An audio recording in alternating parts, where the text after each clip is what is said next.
Welcome everyone to this first session of Patanjali Yoga Sutra.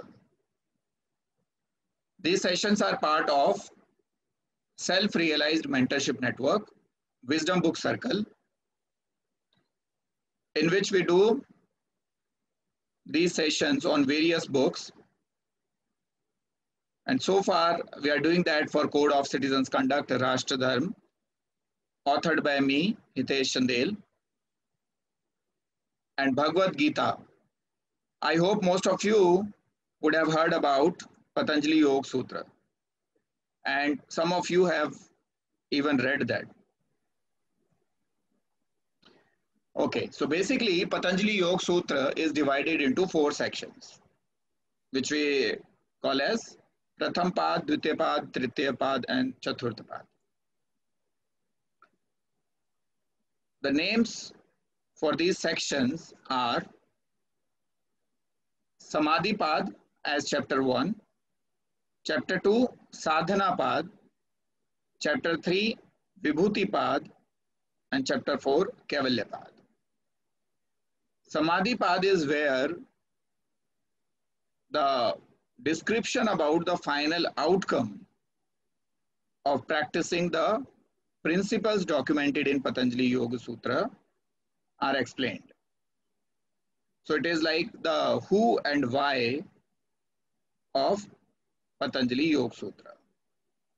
Then Chapter 2 Sadhana Pad is the how of the yoga.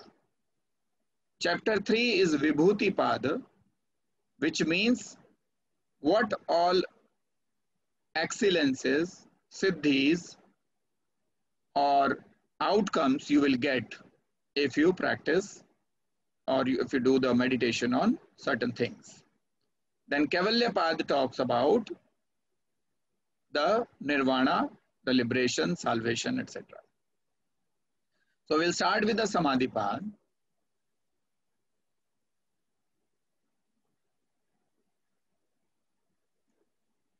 Chapter 1 Samadhi Pad, concentration, the spiritual uses. Yoga Sutra 1, Atha Yoga Anushashanam. Now concentration is explained. It means when it says now we are explaining the meaning of concentration. It means it is kind of this book is kind of a continuation in studies on various subjects, and this book comes as a particular subject in a particular period. There are other subjects also which the students are studying, and when the author is starting this book, he is saying that let us now start the concentration part. He has taught Nyaya Shastra, he has taught other Shastra, he has taught mathematics, chemistry, economics, everything, and then he is saying let us understand the discipline of concentrating our mind. Then in Sutra 2, he says, Yoga Chitta Vritti Nirodha. Yoga is restraining the mind stuff from various forms.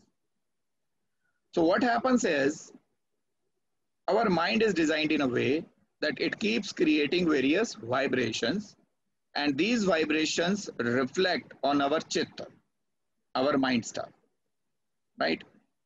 And our worldview or our overall observation about the world becomes what is vibrating on our chitta. So all these circumstances that come our way, situations which come into our lives, they are all vibrations, and they are all vibrating on our chitta, nothing else. Now, if these vibrations are the vibrations of truth, then we can see the truth. Otherwise, if these vibrations are vibrations of falsity or illusion, we will see the illusion. And that becomes our point of view. So what Patanjali is saying here is, if you practice yoga, the discipline of yoga, the anushasana of yoga means restraining your chitta from taking various forms. That means getting deformed due to the various vibrations. So if we remove all these vibrations, vritti nirodha, then we can see the truth. So in this single word, there are four words which are coming. First is yoga. That means the attainment of samadhi state. Then chitta. Chitta is the canvas, the mind stuff on which the world is reflected towards us. Then vritti. Vritti means vibration. So whatever vibration is reflecting on the chitta, that becomes our observation point. Then nirodha means removal of all these vibrations. Elimination of all these vibrations is called as yoga. So this is what he wants to say in this sutra. Now, third, tada drashtu swarupe vasthanam. At that time, the time of concentration or the time of samadhi, the seer, that is Purusha, rests in his own unmodified state. Now, there are several points of observation within our human machine. Only one of the observation point is the observation from the truth. All other observation points are observations from illusion, right? So there is only one observation point from where you can see the truth, and that is our resting place, or that is the home of the soul from where it can observe.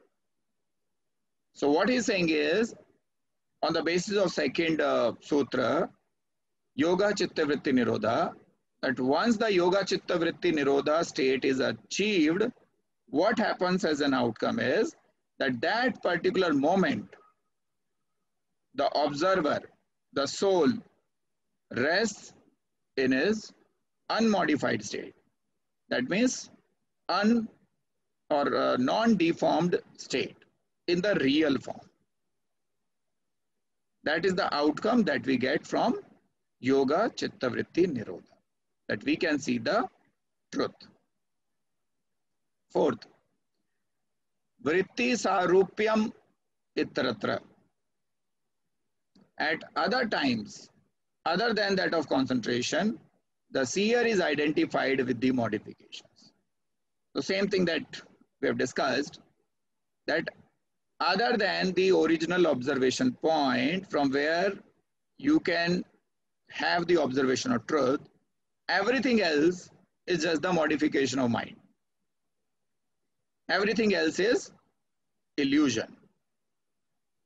But at the Swarupa Avasthanam state, or the place where the observer see the truth, that's the real point of view, right? Now fifth, vrittaya panchtaya klishta aklishta. So after explaining about the yoga, its definition, the chitta, the vritti, the Swarupa Avasthanam state, and the description that what will be the outcome that you will get. Now in the fifth sutra, he is explaining that there are 5 classes of vrittis, 5 classes of vibrations or modifications, which are classified as either painful or not painful. Not all vibrations give us pain. There are certain vibrations which give us happiness, satisfaction, peace. And there are certain vibrations which give us sorrow, pain, dukkha, several things which we consider as negative. So those which are negative are painful, and those who are positive are painless. So one classification of these vibrations is based on how or what experience it is giving to us. There is another classification which is coming in, Sutra 6. Praman Viparya Vikalpa Nidra Smritaya.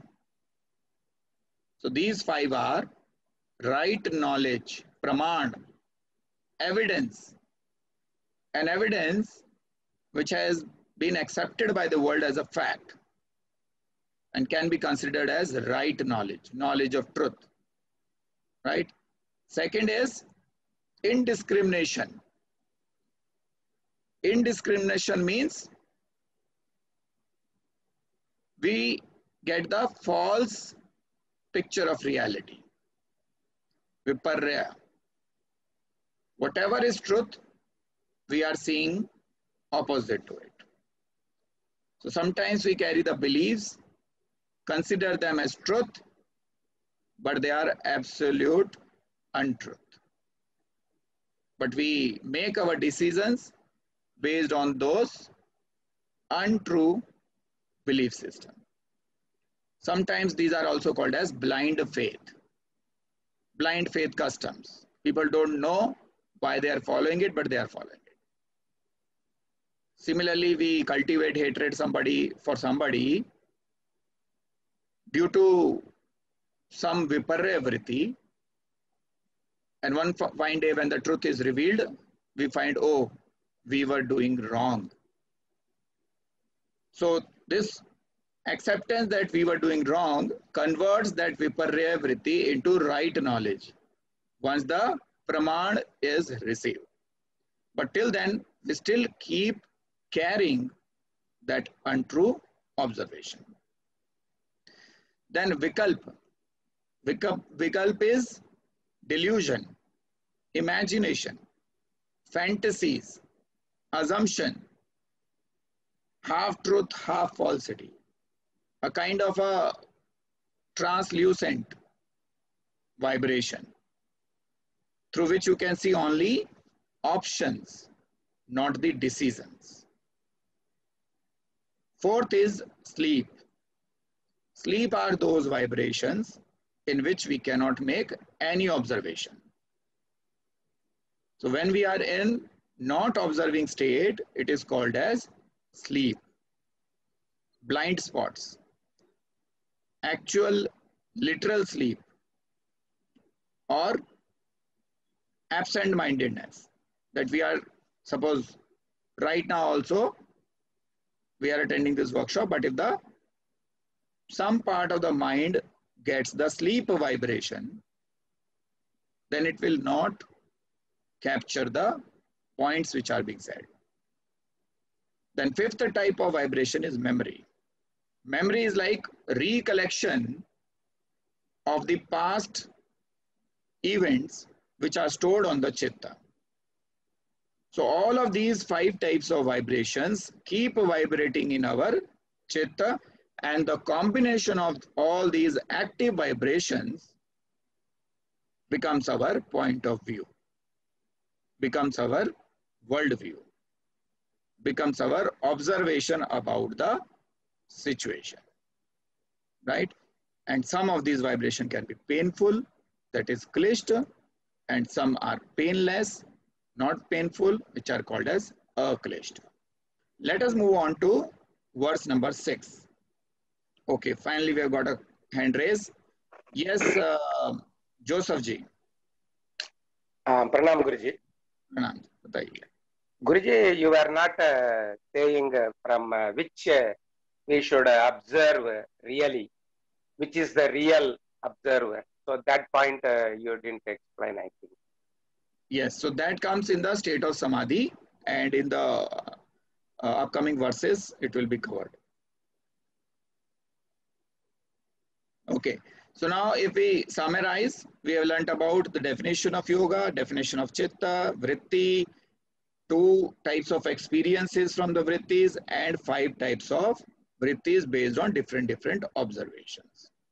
Now in Sutra 7, Patanjali is explaining about praman vritti, or 3 types of pramans. Pratyakshanumana pramanani, direct perception, प्रत्यक्ष, जो हमारी इंद्रियों के प्रत्यक्ष है, सामने है, what is being directly perceived is considered as evidence by us when we make an observation. Second is anuman, inference, that based on certain calculation, approximations, probabilities, facts calculation, we make an anuman, an inference. And third is agam, agam praman. So ये हो गया प्रत्यक्ष प्रमाण, अनुमान प्रमाण, agam praman. Three types of praman. What is agam praman? Competent evidence. Competent evidence means the words of a scholar, of a saint, of a position of authority like a king, like a eminent scientist, like a historical figure or history itself, all of these are called as competent evidence. Agam praman. Right, so some example. Pratyaksh praman is whatever you are observing right now is pratyaksh praman. You are learning from your indriyas, your sense of knowledge. Anuman praman is you are deriving some inferences right now also to apply these learnings to your life situation. And that gives you an insight. When the theoretical praman which is being given is related behind the scenes with the situations of the lives, it gets converted into an insight. And Agam Praman, right now itself, we are all considering that Patanjali is an authority on yoga. And that's why when we are reading his book, we are considering this as a Praman. So this is how three types of Pramans are there.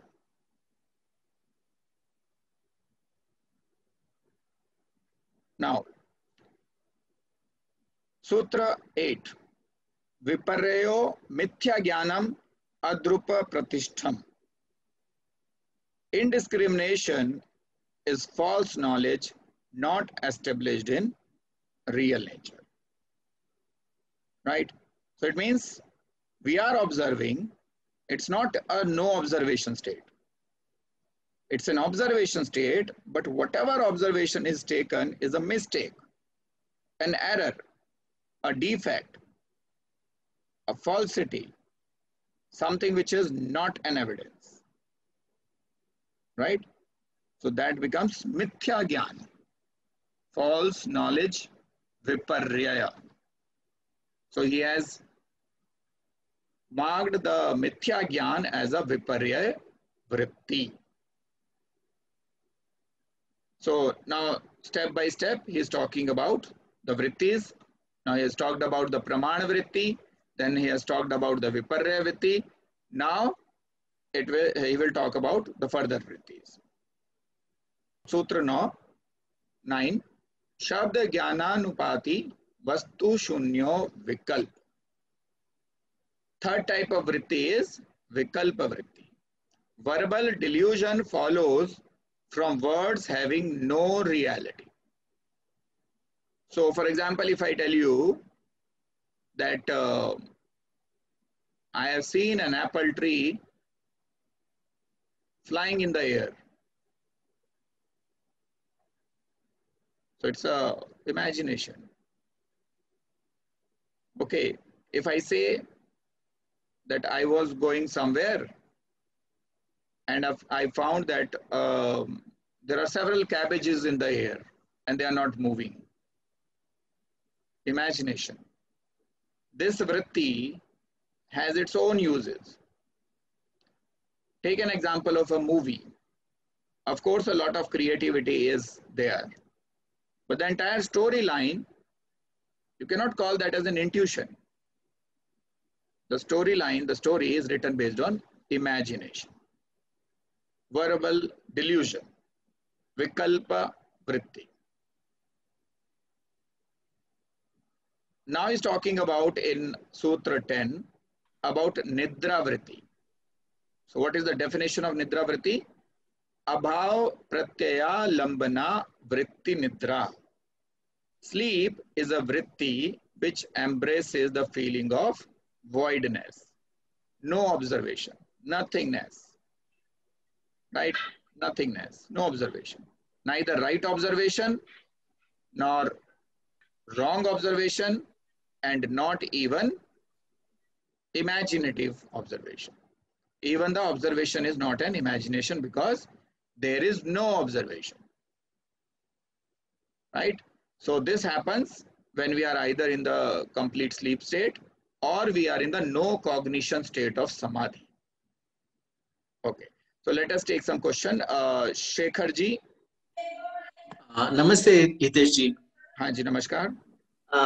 In the Sutra 7, we discussed about direct perception, inference, and competent evidence. Now, why is that we'll have to look at things from three perspectives? Why can't we see things as is? Okay. So, Pramana Vritti is, Pratyaksh Praman is when we are the primary observer. So, when we make a decision, we make decision based on certain inputs. One of which is Pratyaksha Praman. You have observed it yourself. You will believe on your Indriyas data that is being sent by them as a Pratyaksh Praman. Second is inference. If you have some knowledge about something, then you can derive another knowledge based on deriving the inferences from it. And third is the Agam Praman, in which it is already an established fact. Like every action has an equal and opposite reaction. It's an established fact. E is equal to MC square, established fact.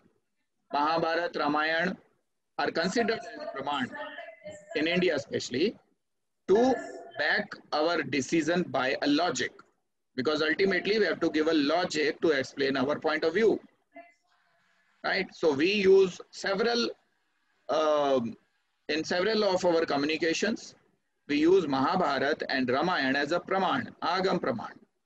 Sometimes we use the Vivekananda's quotation as an Agam Praman.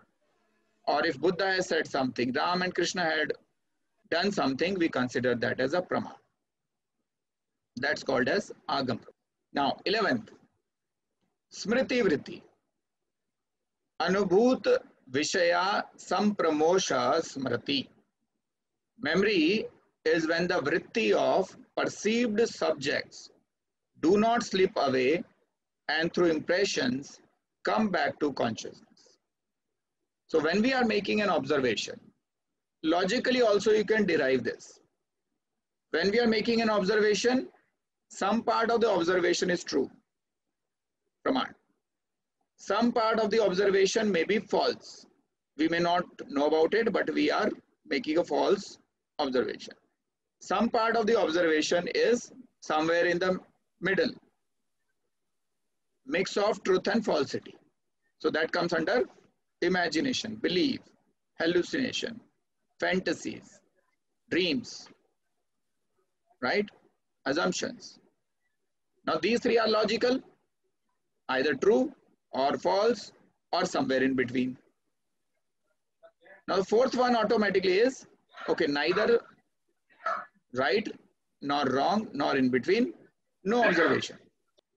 So वो भी automatically derive हो गया, fourth one.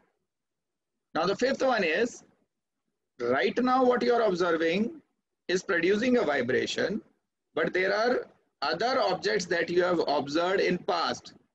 They are also vibrating in the mind. That is called as Smriti.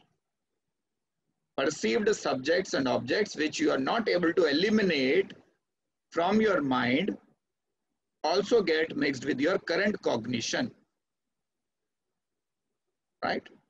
So that is called as Smriti. Now, 12th. Abhyas Vairagyabhyam Tannirodha. Now he's talking about how would you control them? How would you attain that observation point which is vritti rahit, vibration less observation point. So he's giving two methods to do that. Their control is by practice and non-attachment. Abhyas, vairagya. By practice, you will proceed towards that absolute observation point, and by detaching yourselves from the objects and subject, not under study, that will help you reach there. Two things. Sutra 13. Tatra sthito yatnobhyasa. Continuous struggle to keep them, the vrittis, perfectly restrained is practice. So now once he has mentioned about the two methods, abhyas and vairagya, he is explaining about the meaning of abhyas and then the meaning of vairagya. So tatra sthito yatno abhyasa means continuous struggle, continuous practice to keep the vibrations away, restrain them, will take you there. Sutra 14. Satu dirgh kal nirantar satkara sevito dridhabhumi. Its ground becomes firm by long, constant efforts with great love for the end to be attained. He is talking about the consistency here. It's not about that you may come to a conclusion, I have done a lot of practice, but it is not coming. You can't do that. Sustained. Anything that you want to achieve in your life, anything means anything, is achievable. There is nothing impossible. Why people are not able to achieve is because they quit. Somebody in the Western world has rightly said, there is nothing called as failure. Either you will succeed or you will quit. It's just a matter of sustained efforts. Anything and everything in the world can be achieved. People become failures sometimes because they quit. They stop their efforts. So in this verse, in this sutra, he is saying, its ground becomes firm by long, constant efforts with great love for the end to be attained, without which you cannot get it. Now, Sutra 15. Drashtanushavik Vishaya Vitrishnasya Vashikar Sangya Vairagyam. Two methods, Abhyas and Vairagya. Abhyas is explained in the 14th Sutra. Vairagya is being explained in Sutra 15. That effort which comes to those who have given up their thirst after objects either seen or heard, and which wills to control the objects, is non-attachment. That means when we withdraw our consciousness from the objects and subjects of our liking or disliking. So where do we get the bondage? Either due to the liking towards subject and object, or due to the disliking. Raga or dvesh. Raga means liking, dvesh means disliking, aversion, attachment, aversion. So when you withdraw from both attachment and aversion, it is called as vairagya. We get attached with the vibrations. We want to clinch with the vibration. We don't want to leave the vibrations. And that binds us in the world and doesn't allow us to reach to the absolute truth. So for that, vairagya has to be practiced. Right? Okay. So let me take some questions from the chat box. Sandeep ji has asked, what is great love? So here the meaning of great love is, you have to love the work that you are doing. It's not attachment. It is called as engagement. Doing the things with engagement. You should be engaged, engage your mind and heart in the work that you're doing. Then only the performance can come. With the disengaged mind or heart, we cannot achieve good performance. So engagement, involvement is necessary. So here the great love means this.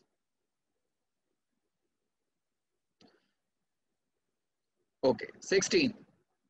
Tat param purush khyater guna vaitrashnayam.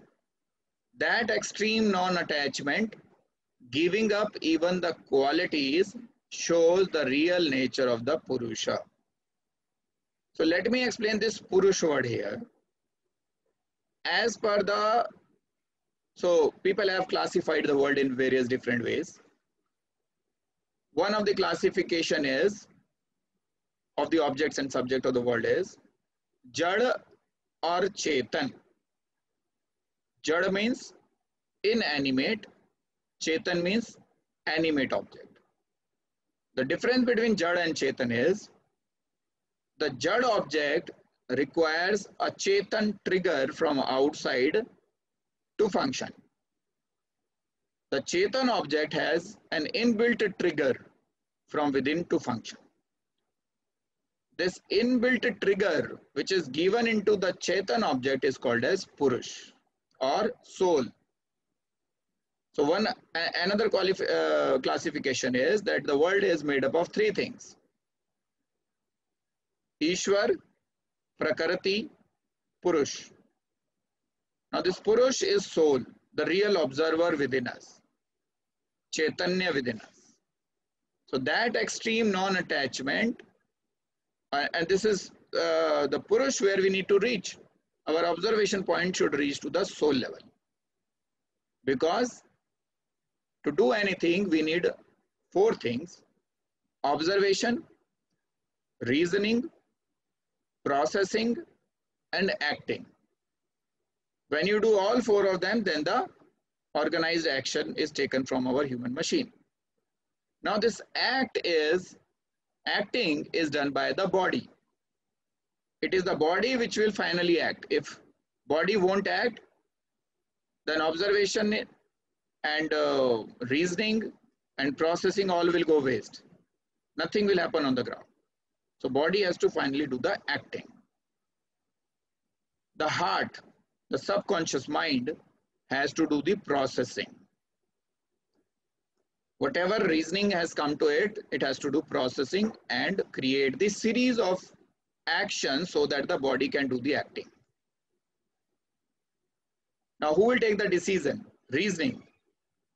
That is done by the mind, buddhi, intellect. Reason, logic.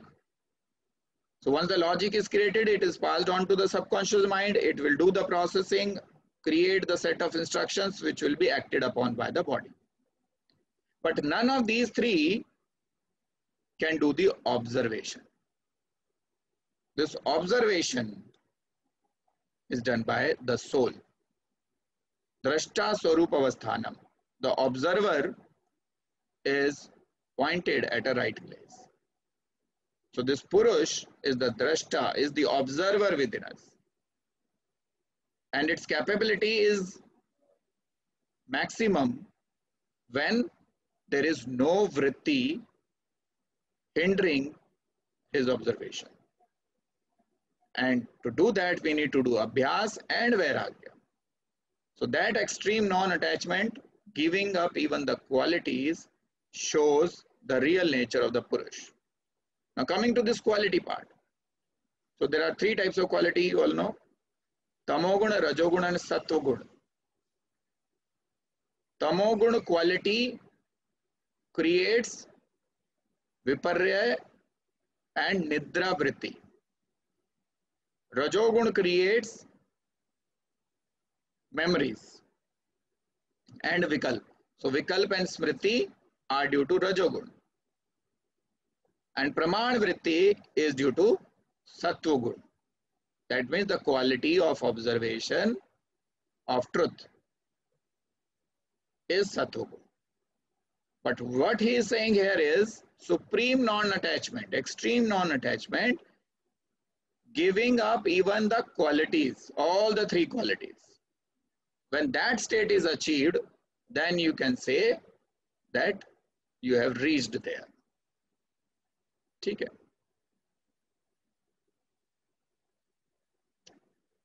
Okay, so Anita ji is saying one can practice and attain Vairagya in one day, and also it may take a whole life. Depends on the individual. Once we know that I am not the body, I am not the mind, I am the spirit soul, it becomes easier. So I would say the outcome of Vairagya, supreme non-attachment, is the soul. Because when you attain the supreme non-attachment, the soul will appear. Or you can say soul will take over. Okay. Good point. Now 17th. Vitarka vichara nanda smita rupanugamat sampragyata. The concentration called right knowledge is that which is followed by reasoning, discrimination, bliss, and unqualified ego. So in this particular book, the word that is primarily used is concentration. It is actually samadhi, transcend. In this 17th words, Patanjali is saying there are 4 levels of samadhi. Actually, classification wise, there are 2 samadhi, sampragyat and asampragyat. Sampragyat samadhi is seedful samadhi, seedful contemplation. Asampragyat samadhi is seedless contemplation. In the seedful, because seedless is only one, asampragyat, that's it, no classification. But in seedful samadhi, there are 4 stages through which we have to cross. So first one is called as Vitarkanugat Sampragyat Samadhi, which means reasoning. When we understand the logic, the right evidence of something, it is called as Samadhi state. But this is the lowest level of Samadhi. Vitarkanugat Sampragyat Samadhi. Second is discrimination. You can differentiate between the transcendental world and the space-time world. That Samadhi is called as intuition. Vicharanugat Sampragyat Samadhi. That means you have gone beyond the reason and unreasonably you have started understanding something. You have understood that you have understood, but you are not able to understand how you have understood. Insight. When an insight comes, we start operating upon the insight, but we don't know from where the insight has come. So that insight comes when the mind is in Vicharanugat Sampragyat Samadhi, discrimination. Third level of Samadhi is bliss, Anandanugat Sampragyat Samadhi. Now what is this Samadhi? Everyone in the world, without any exception, is a seeker of something. There are several different classifications of seeking, as we have done in SALDP, our training course also, S1, S2, S3, S4, S5, S6. But one thing is common in all of them, and all people of the world, is that we are seekers. Where every moment we are seeking something. When we are tired, we are seeking sleep. When we are hungry, we are seeking food. When we feel deficit of love, we seek love. We are all seekers. But what is common in this seeking is that all of us are seeking Anand. Anand is our real state. But when we lose Anand, we become its seeker. So if somebody Somebody's body is settled, no food requirement and nothing is there. But as soon as we start becoming hungry, which is a continuous process, you keep giving food to the body, after some time it will become hungry.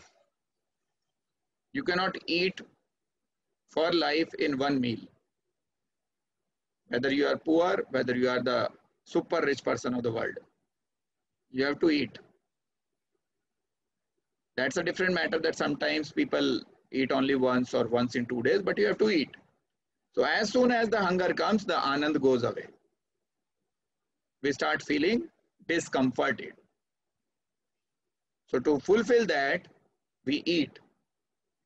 And when we eat, we get the anand. If somebody gets bored, then entertainment gives the anand. If somebody is achievement oriented, then a recognition, a reward gives anand. So everybody is seeking anand.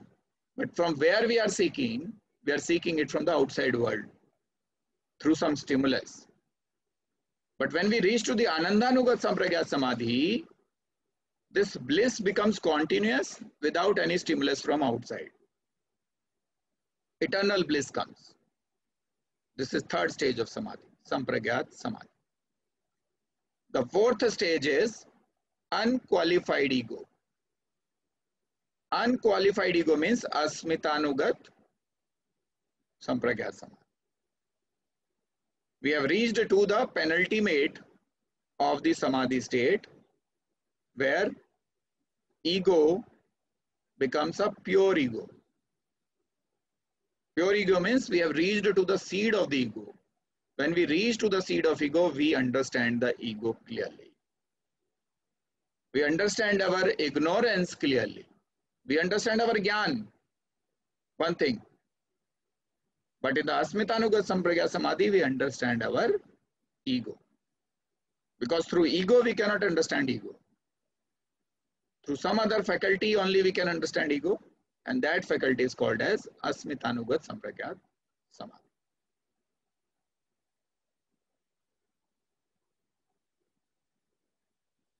Yes, Janardhan ji is saying, without ego, the creator cannot do creation. Perfect. Ultimately, the execution will be done by the ego. Neither emotions can execute, nor the intelligence can execute, and not even the soul can execute. Because soul is anyways a karta, non-doer. Buddhi is just a reasoning tool. Once you have completed its work, it will give you a reason. But just by getting the reason, nothing will happen. You have to process that reason to find the action items. So after the soul has observed, it passes on the vision to the mind, which does the reasoning. So envisioning has happened, reasoning has happened, then also action has not happened. So after this envisioning and reasoning, it goes to the third stage, subconscious mind, which will do the processing. But now envisioning has happened, reasoning has happened, processing has happened, action has still not happened. So action will be done by the body, which is nothing but ego. Execution will be done at the body level only. Right? So without ego, the creator cannot do creation. We have learned in SALDP that there are 4 stages of creation: creator, creativity, creation, and created. So this created will not come into being unless other 3 have completed their job. And even if the other 3 have completed the job, if the ego has not created it, it will not be created. Right? When the ego does the creation based on a faulty subconscious, conscious, and super consciousness, then its creation will become destruction. But when it creates under the controlled situation, when the soul, mind, and heart has done their work right, then the ego will be a right worker. So it is like ego is a bad master, but a very good slave. We have to keep ego as a slave within us. Then it will produce right action. Okay. 18th. Viram pratyaya abhyas purva sanskar shesho anya.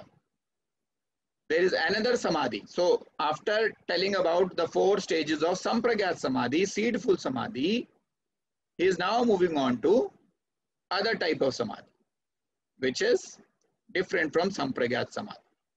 So there is another samadhi which is attained by the constant practice of cessation of all mental activity, in which the chitta retains only the unmanifested impressions.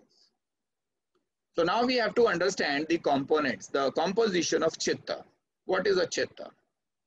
Chitta is the canvas on which there are certain impressions which are called as sanskars. These sanskars are nothing but memory impressions. So once the person reach to the samadhi state, final samadhi state, mental activity stops.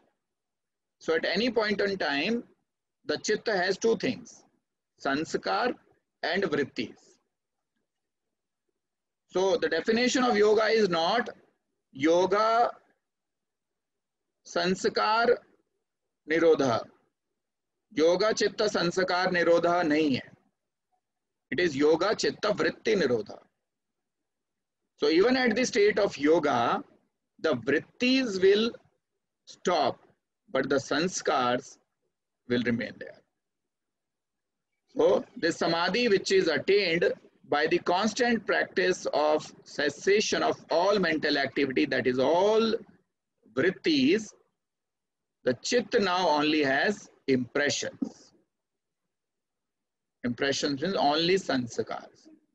So even in the yoga state, the sanskars will remain there. However, these sanskars are not vibrating because these vrittis are not created from nowhere. The vrittis are created from the sanskars. Right? So these sanskars in the non-manifested way is yoga, asampragyat samadhi. Okay, so we are coming very close to the time. 5 more minutes are there. So I think up to 18,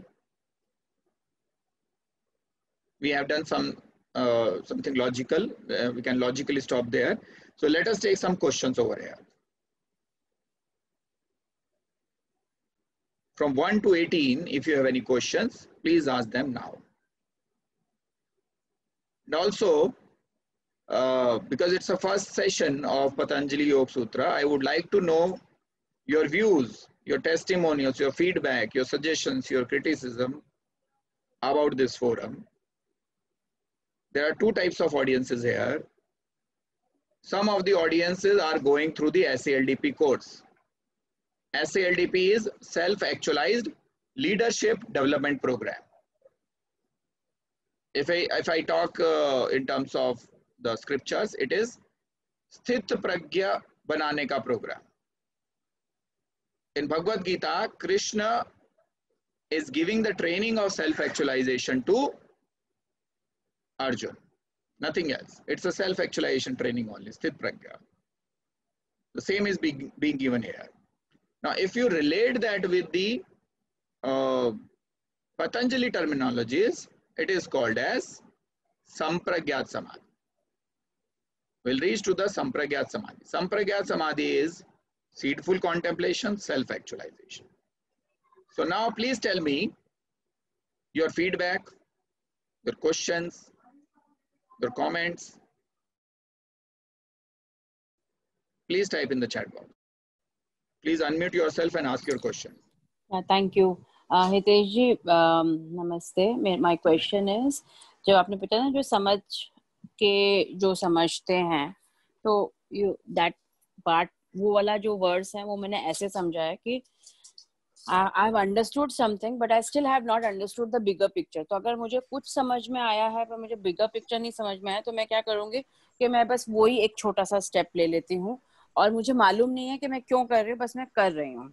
तो मैं वो bigger picture कैसे देखूँ? मेरी ये understanding थी उस verse की. Okay.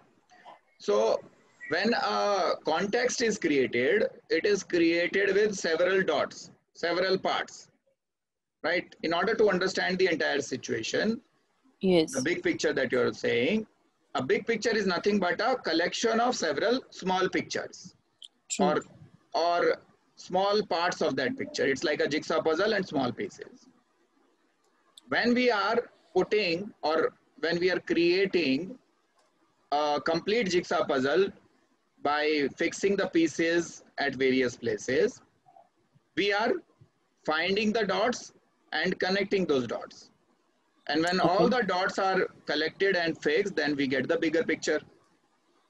So the problem is when we are going in this way, when we are collecting these small pieces and trying to fix the pieces, and if you have not seen the bigger picture, then solving the jigsaw puzzle is very, very difficult, right? Okay. But suppose before solving the, even starting or putting first piece, you have the vision of the destination in your hand. That means what will be the picture that will be created by finding the dots and collecting the dots. Then you can make it easily, right? So to see the bigger picture, so the point here is now how would we see the bigger picture? Yeah. The bigger picture is seen through the vision, through Atma Gyan. That's why attaining Atma Gyan is important. It is the Atma Gyan which will give you the bigger picture, the complete context of who you are and why are you. If we know who and why of the problem or the situation, then only it makes sense to understand the how and what. Otherwise, hows and whats are in the domain of illusion. Okay. I understand. वितर्क और कुतर्क दोनों में difference है? हाँ, वितर्क is विशेष तर्क और कुतर्क is it's like unqualified. Now, kutark is like when somebody gives logic on senseless things. It is kutark. Vitark is classification. So in vitark, it is vitarkanugat sampragyat samadhi.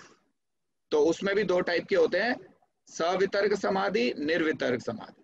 So that will come in a later part. Okay, now next question is, what is unqualified ego? Is it when it is under the control of intellect? So unqualified ego means we have reached to the seed of the ego. We have reached to the root of the ego. When we reach to the root of the ego, then it becomes unqualified. We understand it clearly. Penultimate to samadhi. It's like just before the asampragyat samadhi is arrived, second last station that you will get, or you can say terminal se pehle ka jo station hai, that is Asmitanugat Sampragyat Samadhi or the unqualified ego. Okay. Anita ji is asked, then why you call it pure ego? Why we call unqualified it as a pure ego? Why we call it pure ego? Pure ego is because it is clarified. Right? You understand the ego correctly. Then only it becomes pure ego, na? How would you know that ego is pure? When we have understood its nuances.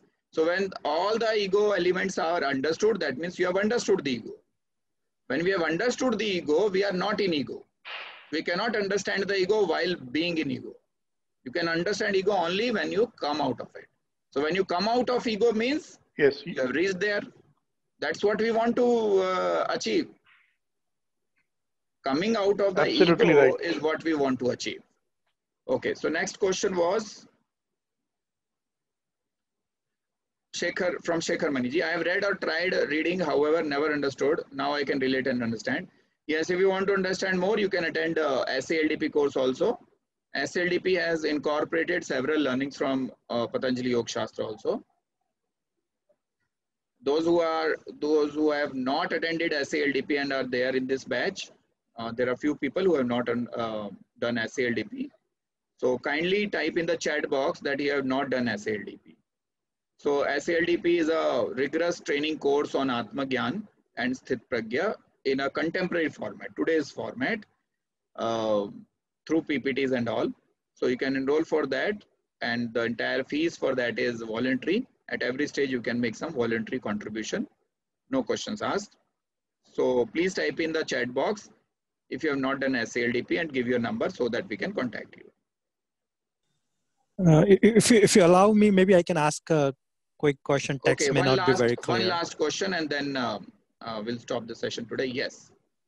So that's what I was trying to ask. How do you place in this context of overall, wisdom or philosophy? Being in India, you come across this so often in a various form. Patanjali Yoga Sutra, which I was thinking more about asana, which it is not. It's clear to me now. So how do you place in context so that we have some overview as we go through the series? Okay, what's your good name? Nilab. And you're from? Well, I live in Switzerland, but I'm joining it from India right now. Okay. So Nilabji, the entire Patanjali Yoga Sutra is a documentation on Ashtanga Yoga. Ashtanga Yoga means 8 limbs of yoga. So yoga is not just one limb that is called as asana, but there are 7 other limbs also. They are Yama, Niyam, Asana, Pranayam, Pratyahar, Dharana, Dhyan, Samadhi. In the common parlance, yoga asana is also called as yoga. So when somebody is going for a yoga asana and you ask him, where are you going? He will not say that I am going to do yoga asana. Very few people will say yoga asana. Most of the people say, I am going to the yoga classes, right? So if we say we are going to yoga classes, it means, right. It actually means all 8 limbs of yoga.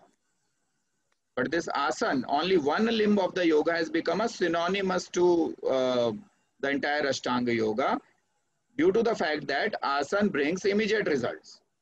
Mm-hmm. Asana helps us in coming out of the bodily distress immediately. So people would go for it with a small reason also, just to get a good health. But if somebody is seeking yoga, which means all 8 limbs, then he has to be a good seeker, deep seeker, philosophy seeker, darshan seeker. And that's why Patanjali Yoga Shastra is also called as Patanjali Yoga Darshan. So it's a darshan of yoga, philosophy of yoga. So asana is a very small part of it. Thank you. Thanks. Does that answer your question fully? It does. And I think I have to do some more self-reading to get to answer the other part I was trying to. Sure. Because it seems it's sure, please. Please keep coming to these sessions just in case your question is not answered today. In next session, it can be answered. Okay. Thank you. It was very enriching. Thank you. So those who have never done SALDP, they are invited to attend our master class first. So you attend that and then you enroll in SALDP, which is again post-paid, and that also just the Guru Dakshina part, voluntary. No upfront fees and no fixed fees. Okay, great. So it was really a good start. I hope you all enjoyed. Let us continue this series week over week and learn about the deepest aspects of Patanjali Yoga Sutra. Namaskar.